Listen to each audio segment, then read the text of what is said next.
Gold को लोग गाली दे रहे हैं, सिल्वर को लोग गाली दे रहे हैं कि ट्रिलियंस में पैसा निकल गया और बिटकॉइन को देखो बहुत अच्छा है। तो उन लोगों के लिए ना ये वीडियो है, प्लीज़ शेयर ज़रूर करिएगा अपने दोस्तों के साथ और अंडरस्टैंडिंग को बढ़ाओ।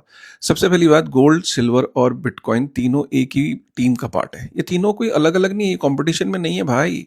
इस टीम का नाम है हार्ड मनी। ठीक है, अब हार्ड मनी क्या होती है? Hard money is something that is hard to produce, easy money easy to produce.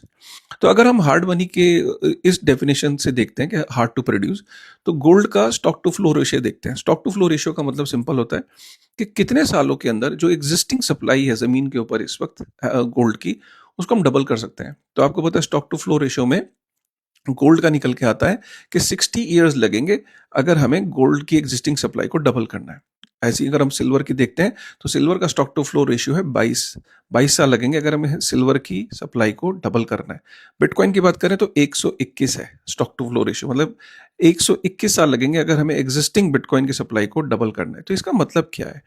इसका मतलब ये कि यार जो सबसे हार्ड एसेट है प्रोड्यूस करने के लिए वो बिटकॉइन है। ठीक है, तभी बिटकॉइन के जो रिटर्न्स हैं वो मैसिव रिटर्न्स हैं अगर आप कंपेयर करते हैं गोल्ड से और सिल्वर से।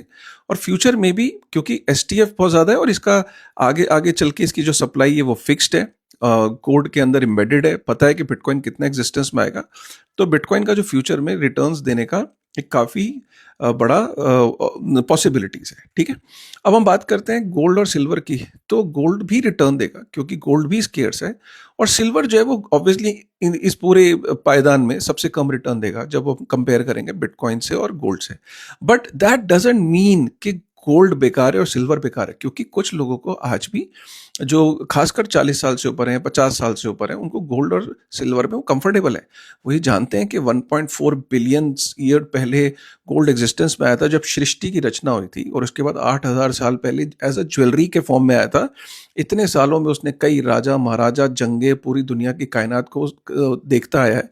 गोल्ड की एक हिस्ट्री है, लिंडे इफेक्ट है, गोल्ड पे एक बिलीफ सिस्टम है। गोल्ड कहीं नहीं जा रहा है यार। ठीक है, और सबसे बड़ी बात, आज के इस डिजिटल एरा में जब हर चीज़ डिजिटल हो गई है, आपकी कम्युनिकेशन, मैसेज, व्हाट्सएप, हर चीज़, और सबसे बड़ा थ्रेट हम क्या कह रहे हैं? क्वांटम कंप्यूटिंग का थ्रेट आ रहा है।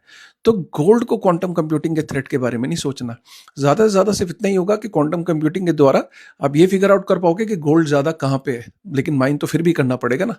ठीक है, तो यही मैं बताने की कोशिश कर रहा हूँ कि सबसे ज़्यादा थ्रेट इस टाइम अगर क्वांटम कंप्यूटिंग है तो बिटकॉइन को है, गोल्ड और सिल्वर को नहीं है। इसलिए इंस्टीट्यूशंस अभी अगर क्रैश आ भी गया गोल्ड और सिल्वर में, तो ऐसा नहीं कि बिटकॉइन बहुत ज़्यादा पंप कर रहा है। तो बहुत सारी चीज़ें अभी फ्यूचर में क्लियर होनी है, और मैं बिटकॉइन का बिलीवर हूँ, बट दैट डजंट मीन कि मैं गोल्ड और सिल्वर को गाली देता हूँ। आपका क्या थॉट है? एक बार शेयर करके बताना।